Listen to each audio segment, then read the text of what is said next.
La négociation académie, c'est intéressant parce que j'évoquais la difficulté qu'on a, nous, salariés, de faire une négo, être porteur. Alors, qu'est-ce que c'est cette négociation académie? C'est quoi? C'est une école où on forme comme ça des soldats de la négociation, des armées de négociateurs? Alors, la négociation... Racontez-moi, Aurélien. Merci Arnaud déjà de m'inviter. Je suis ravi de revenir sur le groupe. Bah oui, vous étiez venu plusieurs fois. Plaisir. Talent management? Ouais, c'est ça, à la base sur le groupe. Et on va lancer donc la négociation académie. Alors, on va essayer de ne pas former des armées. Les The Voice de la négociation. On va essayer de le faire un petit peu en mode The Voice, effectivement. L'idée, c'est qu'on s'est rendu compte que la négociation, ça touchait tout le monde, pour tout. Alors, effectivement, on parle du salaire souvent ensemble, et c'est un vrai sujet. Mais on s'est rendu compte que c'était les mêmes méthodes qui pouvaient servir dans toutes les applicatifs qu'on peut imaginer. Et ça servait autant dans le perso que dans le pro. Alors, on a essayé de lancer un produit B2H. Alors, le B2H, Business to Human.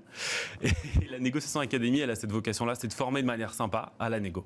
À la négo. Alors ça veut dire très concrètement, pour ceux qui nous regardent, on est en Covid, donc on est en visio, c'est de l'académie virtuelle? Alors effectivement, il y a un premier volet qui est digital, pour le coup, qui se fait en ligne sur la partie théorique, mais tout le monde le sait, la négociation, c'est un sport de pratique. Et donc du coup, il y a d'autres volets qui vont arriver derrière, qui sont gamifiés, parce qu'on veut former par le jeu et sur des vidéos type YouTube.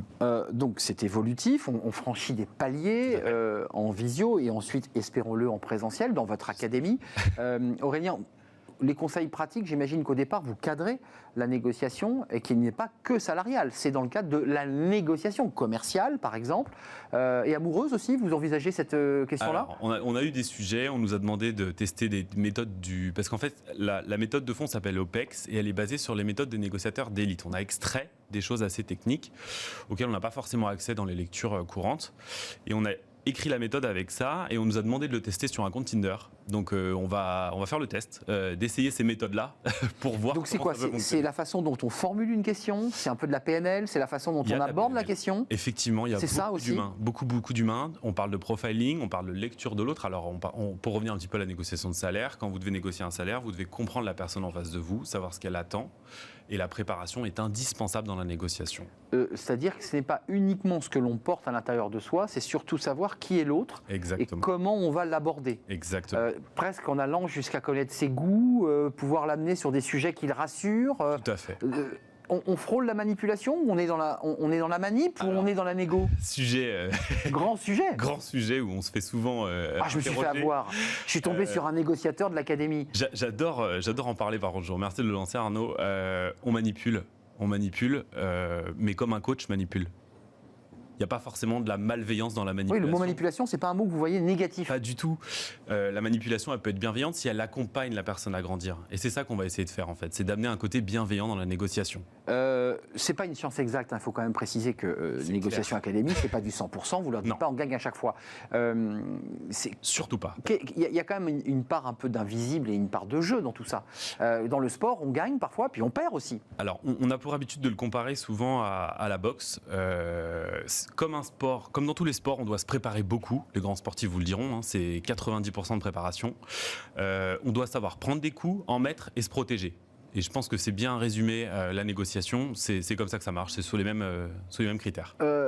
En un mot, négociation salariale, avant de nous quitter, les deux conseils clés que vous donnez à quelqu'un. Parce que la vraie question que l'on a quand on est en négo et en demande, on n'ose pas. On se rapetisse et quand on le fait, parfois on exagère. C'est-à-dire qu'il n'y a jamais de juste milieu.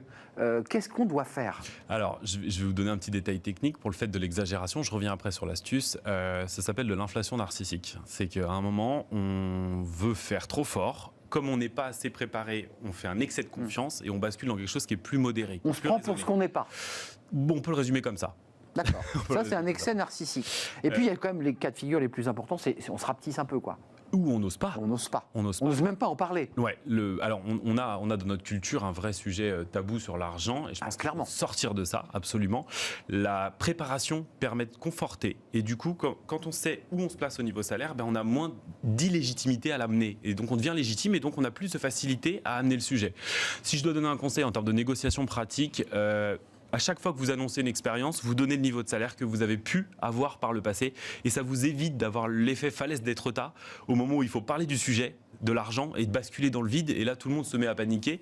On évite l'effet où il y a un grand malaise en entretien. Donc, parler d'argent le plus souvent possible pendant l'entretien, ça va vous aider au moment d'en parler. On a appris plein de mots aujourd'hui avec vous, avec Fanny Griesmer sur les visios, et j'ai appris l'effet falaise d'Étretat. Moi, je connaissais l'effet chute du Niagara. Vous nous avez fait l'effet falaise d'Étretat. Il faut des images pour qu'on puisse mémoriser, donc on le pratique souvent. Allez vous ruer bien à la négociation académie, cette fameuse académie virtuelle pour l'instant de la négociation, emmenée par Aurélien Esposito. Si je peux rajouter juste une chose, rapidement. Dès la sortie virtuelle, on lance le manoir de la négo, où on va vous faire vivre une expérience de 24 heures comme un Cluedo géant, où vous êtes plongé en immersion dans une situation de négociation. Et ça, j'ai hâte que la situation... Et tout d'un coup, quelqu'un vous attend. Et vous vivez une nouvelle expérience. Et là, vous êtes challengé tout de suite. De formation. Donc, c'est le manoir. Ça fait penser aux toiles d'araignée, quelque chose d'assez effrayant. Il y a des toiles d'araignée, ça sera donc à la campagne.